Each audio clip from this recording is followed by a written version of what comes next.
Nothing makes me angrier when it comes to health industry than seeing another healthy product out on the shelves, only to turn around and look at the ingredients that are very sad and disappointing once again. Realizing that yet another company is just lying to the public. It's like we already know what we're not supposed to eat, and it's already hard enough not to eat that because it's almost shoved down your throat wherever you go.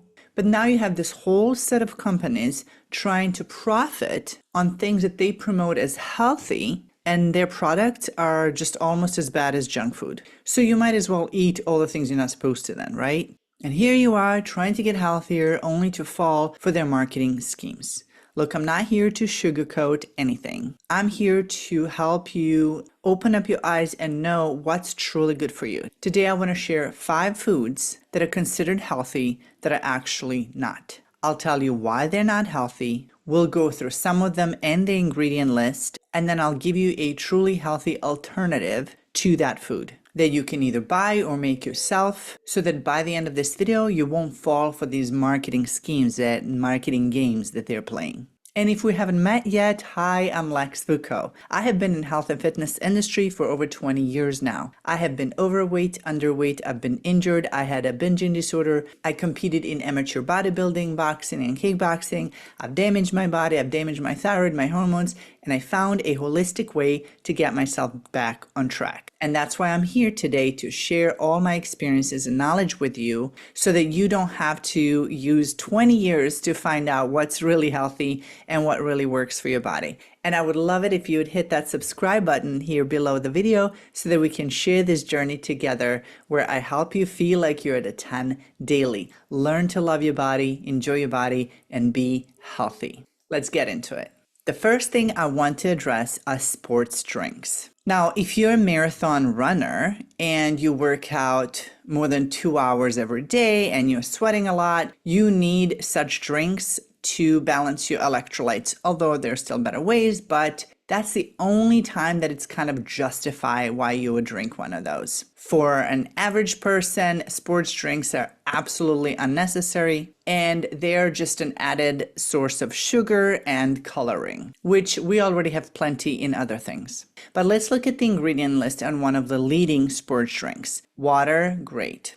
That's good. But the second ingredient right after is sugar, which means they use sugar almost as much as water. Then you have additional sugar, which is dextrose. You have the citric acid, which is not the natural kind. It's not like they squeezed a lemon in there. And then you have artificial flavors, artificial coloring, and a bunch of other things. Now, salt here is the good guy if they use the quality salt anyway, because that's what's helping balance the electrolytes. So please don't fall for that. You do not need these sugary drinks. Here's what you want to do. You want to drink water, and you want to drink plenty of water. If you're someone who's working out regularly or who's sweating a lot, or maybe you know you need to balance your electrolytes better, use a pinch of real sea salt and add it to your water. People always ask, well, is it going to taste disgusting? No, if it's a pinch of salt, it's going to dissolve. And if you ask me, it actually makes it taste even better. But it does need to be real sea salt, and I'll leave the link in the description to the one I recommend and the one I use.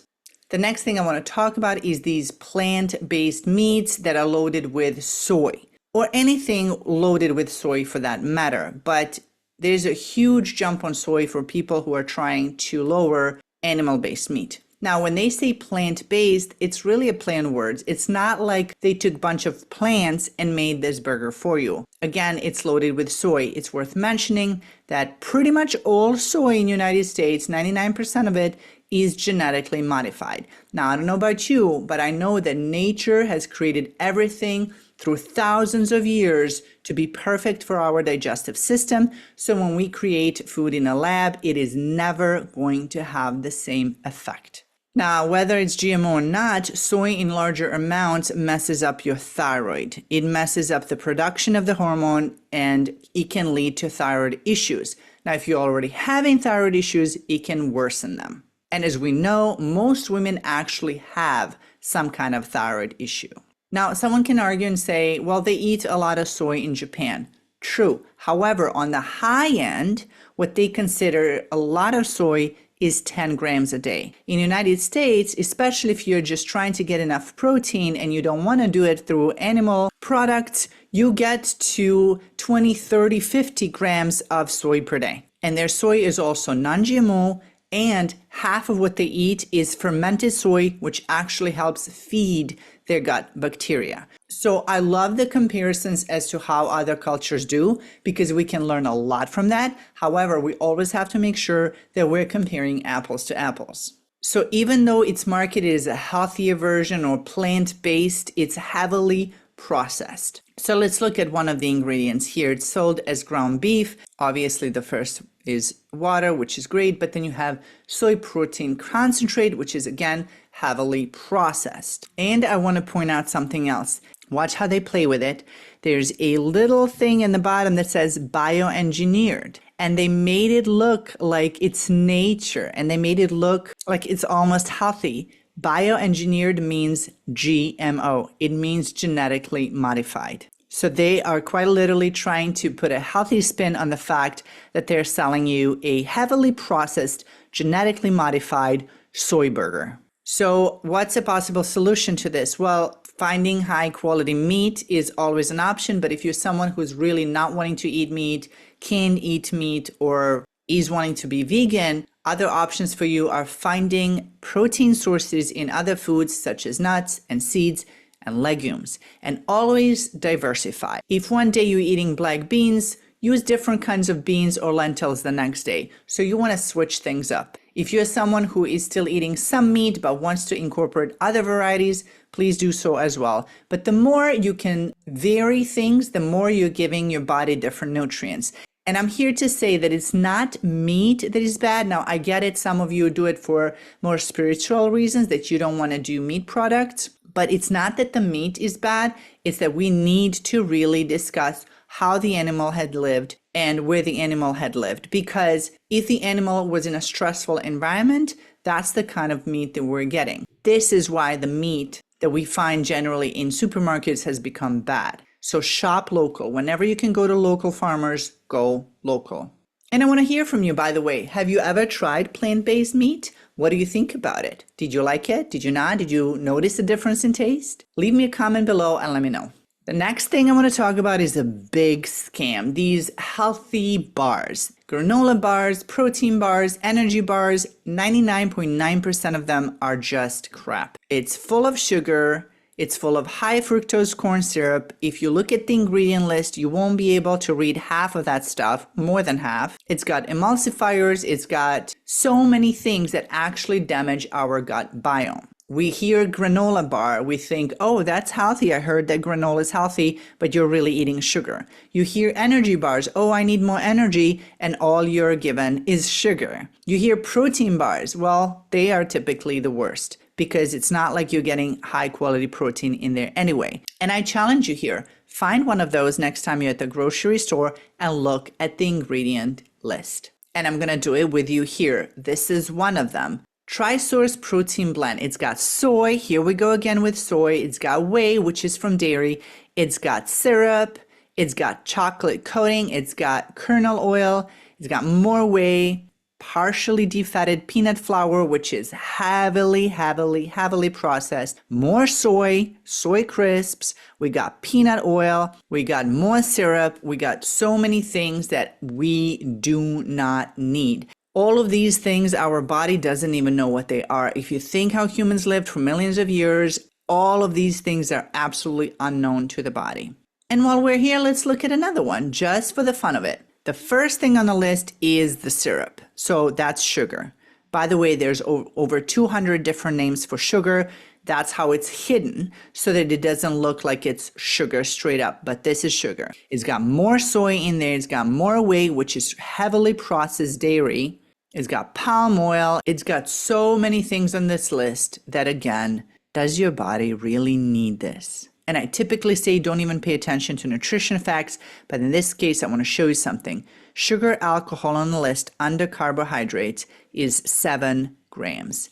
7 grams of sugar alcohol is very high for the body. It typically makes people feel bloated and it disrupts gut flora it pretty much destroys gut flora if eaten on a regular basis. So again, if you eat this once in a while, fine. But I would rather have a Snickers or a Mars bar instead, might as well than eat junk food and actually enjoy it, rather than thinking that I'm eating healthy food and it's still damaging my body. Now, here's what you can do instead. It is so easy to make your own. I'll leave the link in the description for my recipe book, and when I tell you I'm a lazy cook, I'm a lazy cook. All the ingredients are easy. I got a lot of easy to make desserts. An example of how to make one bar would be get bunch of dates, get bunch of nuts, even seeds, put them all in a food processor. When they get sticky, add a little bit of coconut oil, get it out on a pan, flatten it, put it in the fridge, cut it up, and you are set. You can literally make this with 2 ingredients, dates and walnuts. Done. And that's something that your body can recognize and know what it is. Sure, it may take a little bit of work up front, but the food processor does the majority of work for you, for one.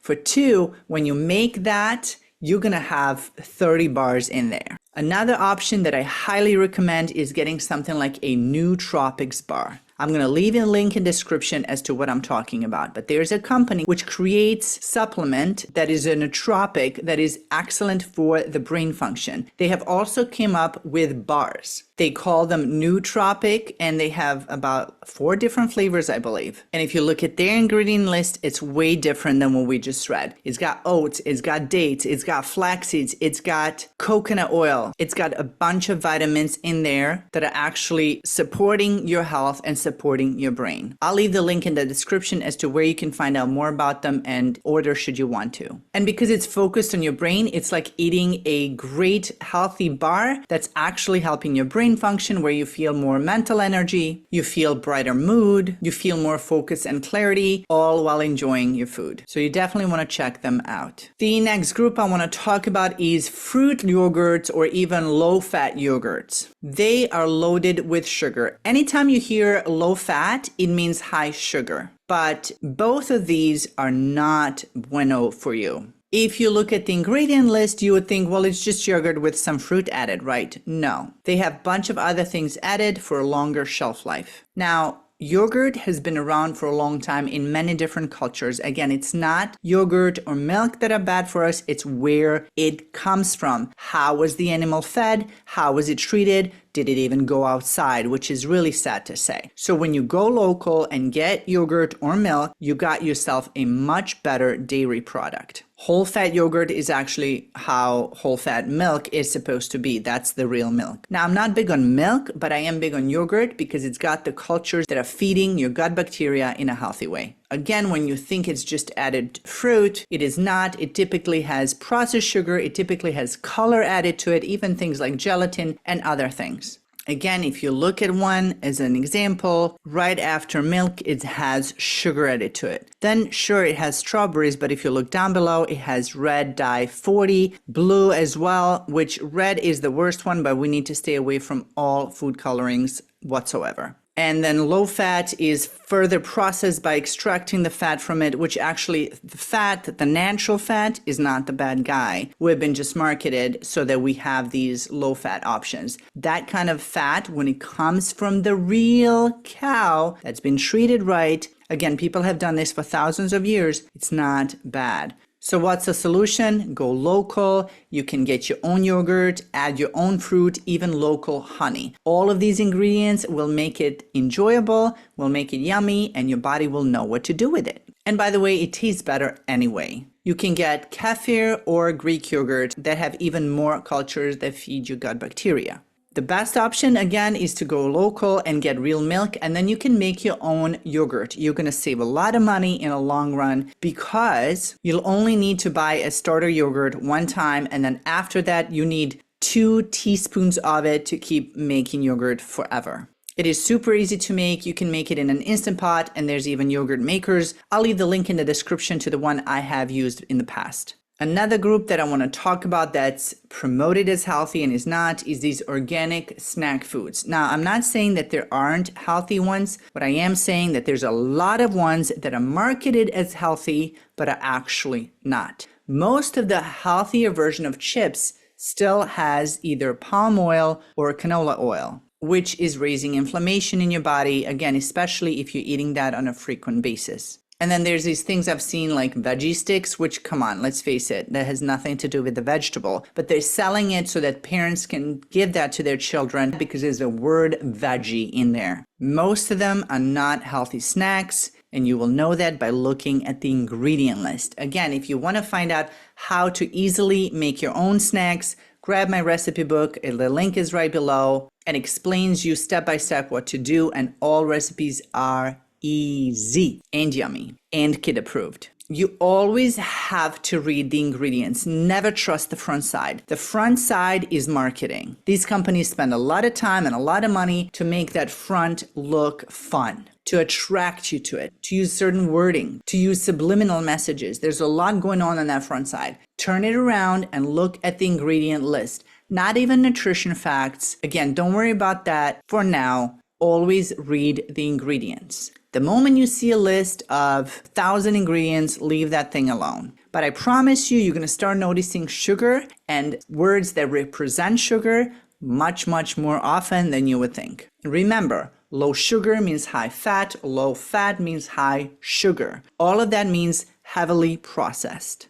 And there's a meme that I love that says, all that means is a chemical storm. And sugar-free means it has artificial sweeteners, which are also destroying your gut bacteria. Everything starts from your gut. Your gut directs to your brain how much serotonin to produce, what kind of mood we're going to be in, what kind of cravings you're going to have, depends on your gut bacteria. Make more of your own food. Sure, again, it seems like it's going to take so much effort, but you are saving money in the long run and you will always make more. And then you can freeze it, you can store it in the fridge, you will have plenty to last. Change things up, don't use the same ingredients all the time. And when it comes to the effort that it takes up front to make something, remember, things that are easy often comes with a hefty price tag. Remember that. And the price tag that carries your health with it is never worth it. Look, these companies are not going to change until we change because we vote with our dollars. And while they are tricking us, we can get educated and choose things that are actually good for us. Choose to support companies that are actually honest and true. Now, if you're someone who is serious about getting healthier, but you just don't know which way to go, or you need things simplified, you need a guide, feel free to book a call with me. We can do a one-on-one call or check out my membership where I do have live coaching where you can ask questions and be guided along the way. Now, if you're struggling to wrap your mind around the fact that there really are no shortcuts when it comes to your health, that means there's probably a subconscious belief that you need to change. And I have a whole video dedicated on subconscious belief that actually makes us gain weight and makes it hard for us to lose weight, where I go into detail on what happens because of that belief. To check out that video, click here and watch now.